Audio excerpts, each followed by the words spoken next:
Musaf. Could you just take a Musaf inside the exam with them?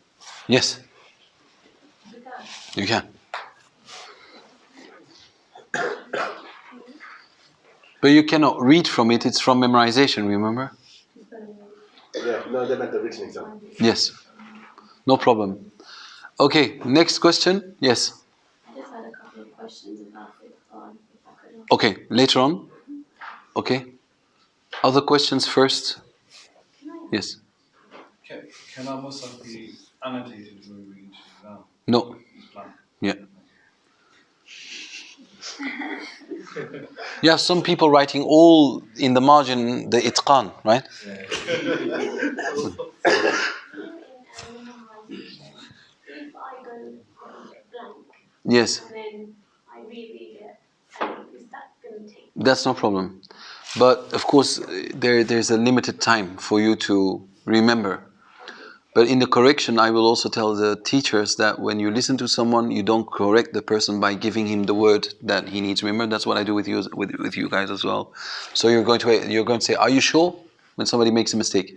If you say, "Are you sure?" and the person corrects him or herself, no points will be deducted. No? So like someone makes a mistake and you say, "Are you sure?" and he corrects himself, then it's okay. Because we are humans, right? But if then again makes the same mistake, minus 0.25. For each mistake, minus 0.25. For each mistake in tajweed, and for each mistake in memorization. For me, everything under 85 is a fail. Meaning, if you have 84%, you failed. I mean, if a pilot makes a mistake of a 1% margin in his landing, you're dead. Or it will be a very hard landing. So that's with everything in life.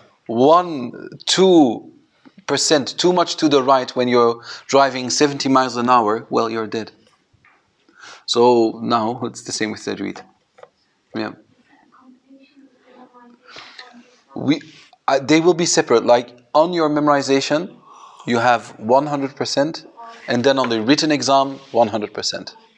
So if you fail here, you pass there, then you need to do that one again, but not that one again. Yes? Will there be a break between the reading part and the written part? No. So it'll be one after No breaks. So what will happen is you allocated someone that you have to read to, that person will be So you might have to stop your exam, your written exam, go to that person, read, and then come back. You see? Is the listing part timed to a certain time? Because it might be unfair for someone to spend 30, quite long. No, it should be almost the same, isn't it?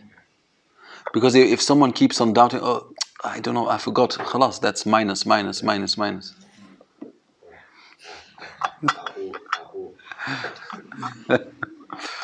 Okay, somebody else? Are you looking forward to the exam?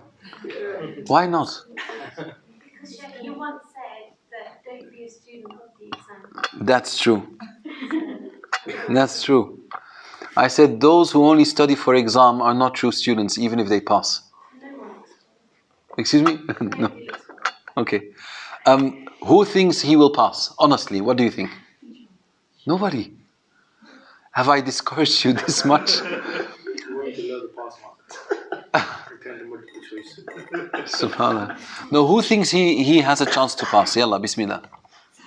Sheros, yes. You, yes. Hisham, definitely, yes. You too?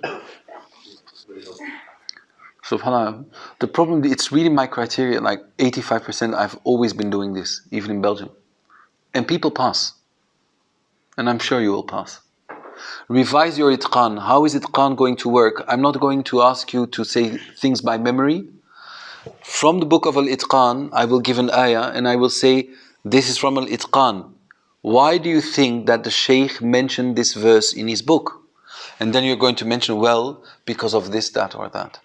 And it's the same, remember we had the ri'ayah, where we were looking at how when two letters appear together in one word, what it can lead to, which mistake it can lead to. So I will say, to make it easy, it will be subdivided, right?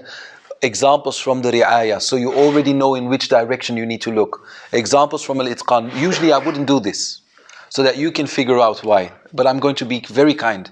So you are going, okay, this from ri'ayah, why? So you know you need to look for letters. Okay? So this is the way that it's going to work, inshallah. So I believe that everybody should have 60, because I make it that easy. Then you will have to study to have 85. And you definitely have to study if you want 100. So for 85, if you study, you get there.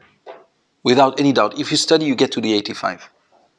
For your memorization, you had a very long time to prepare yourself. So there is not one single reason not to have been able to memorize these two surah. I told you well in advance. You still have how long to go? 2 weeks, 3 weeks almost? So I mean, that's more than enough in any situation. Only if you start now, well, then you might have a problem. So inshallah, bi'idhnillahi subhanahu wa ta'ala, if there are people who have a problem with memorizing, meaning that it's a natural thing. Not everybody, maybe your understanding is very strong and deep, but maybe your memorization is just not in your nature. Then you can talk to Khayyam, and he can talk to me, and we can look into this. This is only when you have tried and tried and tried, it just didn't work out. Then just come to Khayyam, Khayyam talks to me, and then we can see what we can do about that. Is that clear? That's only when it's something which is not in your genes. Just memorization is not always the same for everybody. Okay? Any other questions? Then we're going to have a party, right? Yes. Yes. What? No cupcakes. When I think about cupcake, I think about tafsir. Because that's what I've, you remember, right? I read this once, like tafsir, tafsir gathering with cupcakes. I said, subhanallah. And since then, I don't like cupcakes anymore. But I kept on loving tafsir. So, then we have a party. And the party will be your ijaz and your sanad in this book. We're going to try to read as much as we can today. Then if it's not finished, I will record. Oh, subhanallah, we don't have a lot. Allahu Akbar. It's almost finished. 18. Yeah, 118. We're going to finish today. Yes, we are. Say yes. Yes. Yes, we are. Yes, we can. Anyone can. Yes. Bismillah. Okay. No more questions about the exams? Bismillah. Sorry, not about the exam. Okay. And you had as well, yeah.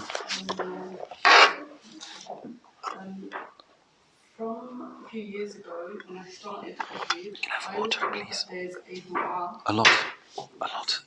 for the sajda tilawah. Yes. So if somebody doesn't know this dua, is it necessary for them to No, make that no. dua? The sujood tilawa without the dua, the specific dua is still valid. No. But is it recommended? It's recommended. You mean the one, Allahumma aktub li biha indaka ajra, and this one? I put it different. Allahumma laka sajadtu Wa bika amantu. Okay, that's good as well. Yeah. But for sujood tilawa, usually there's also another one. This one you would say also in your normal sujood. Allahumma, and so forth. There's another one, oh Allah, yani, if you say this, then shaitan will cry. يعني ارفع لي بها عندك يعني درجة, and so forth. I will write it down and then I will share with you. Yeah. Is there anything that you share with us that you did during your studies, and even do now before a really hard exam that calms you down? Or I do nothing. okay, understand. I'm not like a spiritual kind of person. I just go to my exam and I say, Ya Rabbi, help me. That's all I do. I don't know, maybe Ines knows. I don't do anything, right? No, nothing particular. What I would do is 2 rak'at. But don't take my example, right? I would do 2 rak'at, and I would, before the exam, pray these 2 rak'at, and then say the dua of the Prophet sallallahu alaihi wasallam. اللهم لا سهل إلا ما جعلته سهلا وأنت إن شئت جعلت الصعب أو الحزن سهلا أو الحزن سهلا. Oh Allah, there is nothing easy, thank you so much, apart from that which you have made easy, so make difficult things easy for me. So this is a dua which the Prophet ﷺ said that you can say in time of difficulty or when you have an exam. This is what you say. So when you have your exam papers in front of you, this is dua you say. Some of the scholars would say, Ya mu'allima Adam allimni, Ya mufahhima Sulayman fahimni. Oh, he who taught Adam, teach me. Oh, he who made Sulayman understand, make me understand. So this is also some of the things that scholars would say. Try also to perform your Subhanallah. Ya Rabbi. Do you know, I'm sorry I'm taking of your time, but there was, Subhanallah, Al-Hasan al-Banna was the founder of the Ikhwan al-Muslimin. Ikhwan al-Muslimin, 20 years ago, they weren't on the list of the terrorists anyway. Today they are. Everything is on that list today. But anyway, so he once, when he was young, he was doing dawah, but he had an exam at university. And then, but the people were in need of dawah, so he said, Ya Rabbi, what should I do? Yani, should I prepare myself for my exams and let the ummah just, be destroyed? Or should I make dawah? So he chose for the dawah. The night before the exam, he went to bed and he saw all the questions that were going to be asked in his dream with the with the answers. So, and when he went, he had 100 out of 100 without studying. Yeah. But he saw the questions and he saw the answers. We could see the questions and the answers and still forget about it. Yes. So I didn't have a similar experience, but I tried something once, but I'm not going to share it with you. But it worked. It really worked. No, that's it. Inshallah, when I die, they will pass it on. It was so easy, but it was really beneficial. Yeah. Nobody. I kept it for myself. Okay. Bismillah. Weather.